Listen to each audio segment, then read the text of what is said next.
জাতীয় পার্টির ১০ম কাউন্সিল নিয়ে দলের ভেতর তৈরি হওয়া টানাপোড়েন আপাতত মিটলেও এখন নিরাপত্তাহীনতায় কাউন্সিল নিয়ে দেখা দিয়েছে অনিশ্চয়তা।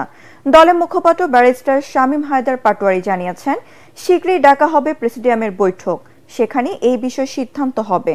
তবে বহিষ্কৃততে দলে ফেরানো ও বৃহত্তর ঐক্য প্রক্রিয়া নিয়ে রয়েছে ভিন্ন মত। আরও জানাচ্ছেন হুমায়ুন চিস্তি।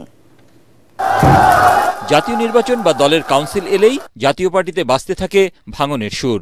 সাবেক রাষ্ট্রপতি হোসেন মোহাম্মদ এরশাদের গড়া দলটি এ নিয়ে ৮ বার ভেঙেছে। সবশেষ গত দ্বাদশ জাতীয় নির্বাচনের আগে দল ভাঙেন প্রধান পৃষ্ঠপোষক এরশাদ পত্নী রওশন এরশাদ। নিজেকে দলের চেয়ারম্যান ঘোষণা করে আলাদা কমিটিও করেন তিনি। গত ২০ মে দলের প্রেসিডিয়ামের সিদ্ধান্ত অনুযায়ী ২৮ জুন চীনমৈত্রী সম্মেলন কেন্দ্রে কাউন্সিল করার ঘোষণা দেয়া হয়। ভেন্যু বরাদ্দ বাতিল হওয়ায় ১৬ জুন তা স্থগিত করেন দলের চেয়ারম্যান জিএম কাদের।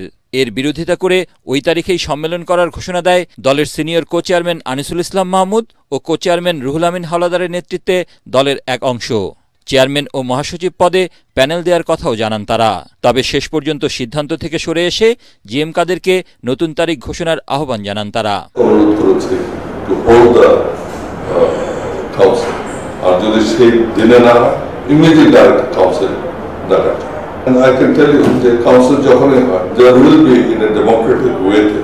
গণতান্ত্রিক উপায়ে সেখানে নির্বাচনে যিনি আসেন তাকে আমরা 13 বছর কাউন্সিল হয় না বিএনপির, আমি যতটুকু জানি। সব মশার বিরুদ্ধে সুরক্ষা দিতে এলো বসুন্ধরা এক্সট্রিম অ্যারোসল, মশার বিরুদ্ধে এক্সট্রিম সুরক্ষা। সেটাও নিরাপত্তাজনিত কারণে আওয়ামী লীগের আমলে তারা নিরাপত্তাহীনতায় ভুগেছে।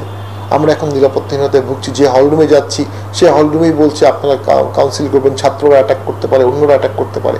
তো সেই নিরাপত্তার নিশ্চিত করার দায়িত্ব রাষ্ট্রের।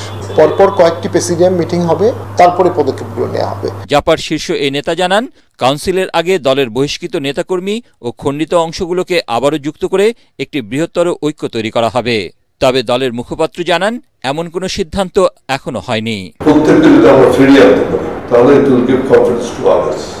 কারণ পার্টি যদি দেখে যে একটা সুসংগঠিত হচ্ছে তবে অনেক ভালো লোক আসে।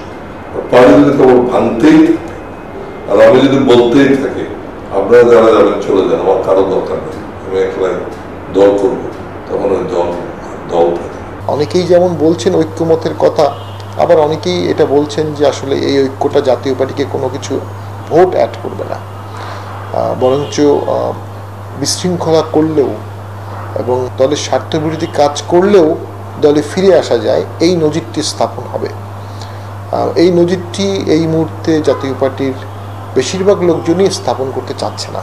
দলটির মুখপাত্র আরও জানান, বুধবার বনানী কার্যালয়ে জরুরি সভায় জিএম কাদেরের প্রতি পূর্ণ আস্থা জানিয়ে বিশৃঙ্খলাকারীদের বিরুদ্ধে শাস্তিমূলক ব্যবস্থা নেয়ার দাবি জানিয়েছেন তৃণমূল নেতারা। তবে এ বিষয়ে এখনই কোনো সিদ্ধান্ত নয় বলে জানান তিনি। হুমায়ুন চিস্তি, এটিএন বাংলা, ঢাকা।